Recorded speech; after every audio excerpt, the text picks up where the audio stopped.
Okay, wait a minute. I need to pause and take a slightly different editing approach to this video, as this one currently marks a turning point for me. Hi, my name's Diette and welcome to my channel. As you can see, Basil is in the background having a snooze, so hopefully we won't disturb him too much, but he usually sleeps through most things anyways. I have agonized over editing this video for a while. This is the last of the footage I have of Andy. As you may know, he died in March, and I'm speaking to you as I'm editing this footage today, which is Monday, July 5th. The challenge here for me right now is to create a video that is celebratory versus sad. I want to be able to rewatch this video without it triggering any tears.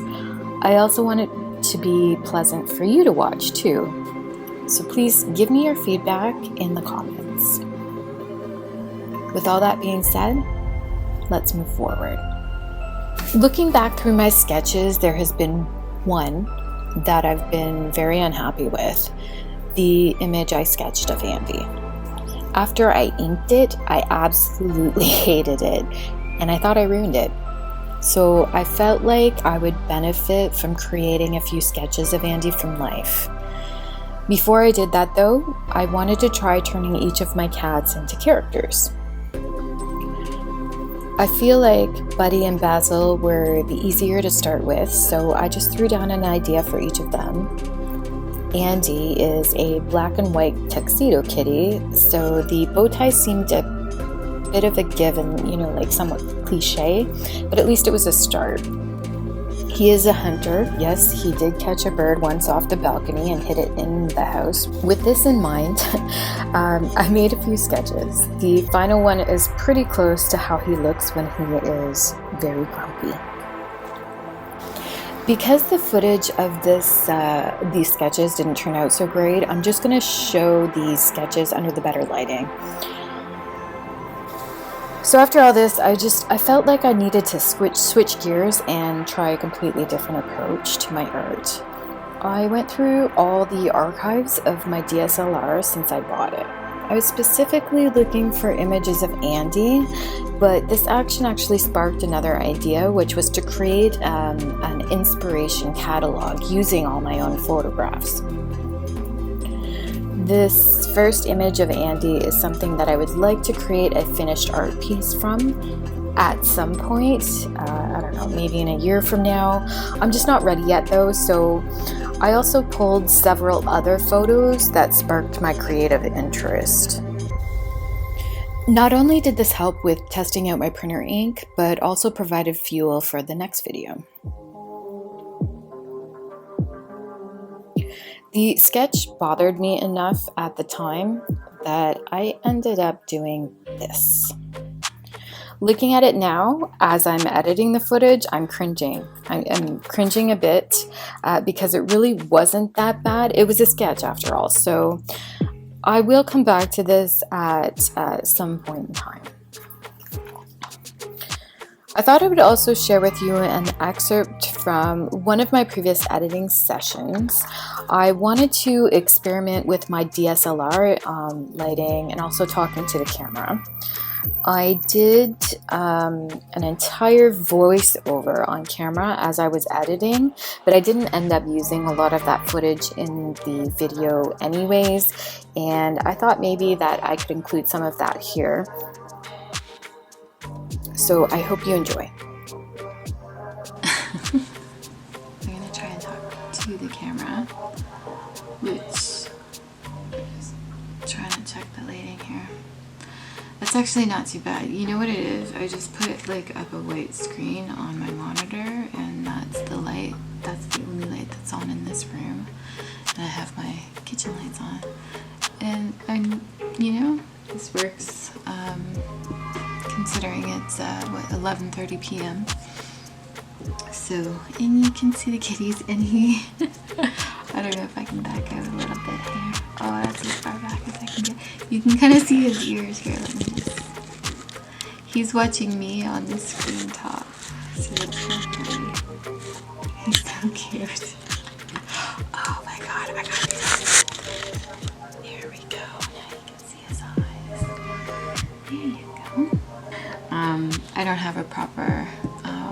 camera devoted just for recording. So this will have to do for now. You know, I have this, I have the cameras on my computers. I also have the cameras on my iPhones as well. So I'm not in any rush to go out and buy another camera. I'm just going to work with what I have for the moment. And I like this setup a lot better from my DSLR than versus using the photo booth on my Mac and using the camera that's on the Mac itself. Take my hair because it was down. Oh, that looks just terrible. Oh gosh.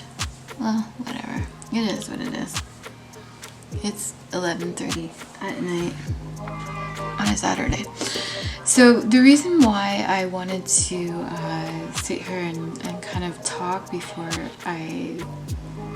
while I was editing, it's been a couple months since this footage was taken. So this is May 1st, and the footage that I'm editing right now is back in March. So a lot of things have changed in the in-between, and one of those things that I wanted to change is sort of the format of the videos.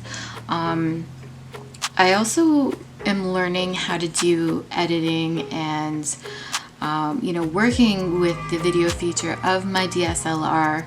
I'm starting the YouTube channel for the first time, and while I want to do it because of art and because I want to get connected with the art community, I also really enjoy this side of things as well, and I thought, I don't know, maybe it would be helpful if other people did sort of see not just the final outcome, but how I got there as well. So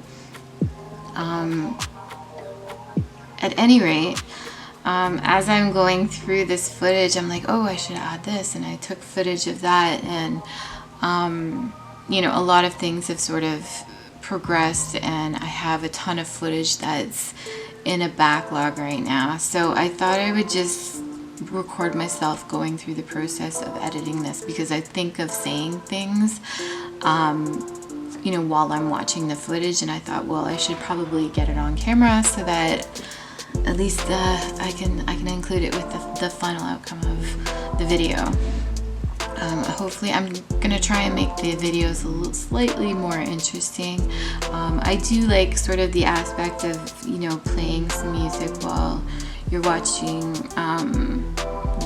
the work progress. I'm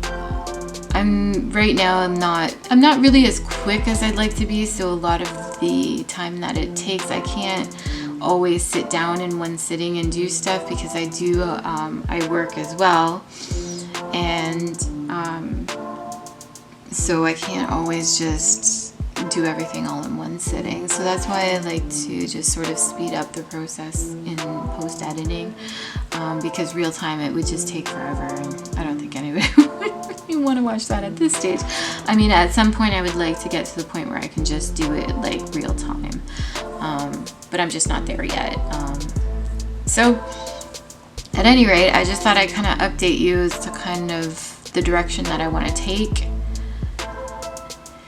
and also work on getting more comfortable talking to the camera, and this is helping. I mean, I can tell that I'm rambling quite a bit, but you gotta push through that, right, to get to the getting better. So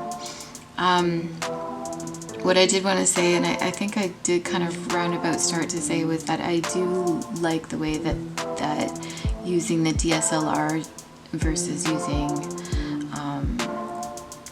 the photo booth look as I'm filming it. I have yet to look at what it looks like in editing, because the way I've learned that what I think it's gonna look like isn't necessarily what you see when you're in the editing process. So I'm hoping it's something remotely close to what I'm seeing here, but we'll see. And that's a wrap. I hope you enjoyed watching.